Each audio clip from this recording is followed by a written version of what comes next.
We all know that our economic system is racist. I'm going to try to give you some Atlantis and ancient alien stuff on top of that, so scroll on if that's not for you.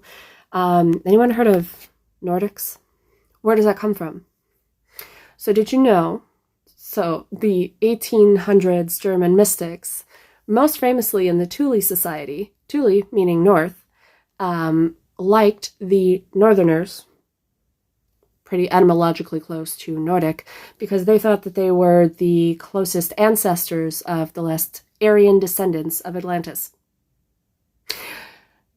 Did you also know, I'm going to look up the term for this, the Yamnaya genocide, which I just found out about, even though I have an anthropology degree, so that just shows you how institutions cover this up.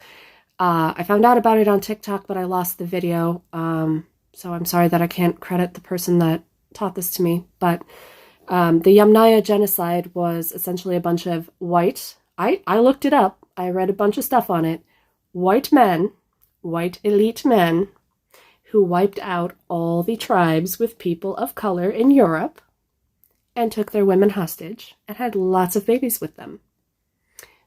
The grave goods, there were very few women and children, and I don't know if they've DNA sequenced. Anyway, elite white men who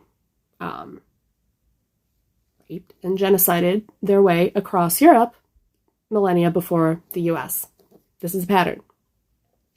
I also want to point out that while I don't agree with a lot of Sitchin's mythology, I do like that he incorporates other people's etymological work, but obviously when you translate something 4 times, it loses its original meaning, so we can't fully trust it.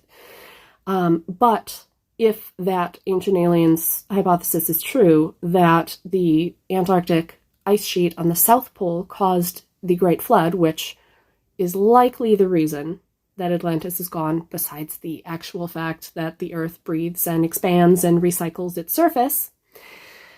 Just like our bodies are only ever molecularly 7 years old, we replace all of our bones and tissues every 7 years at most, the Earth does the same type of thing.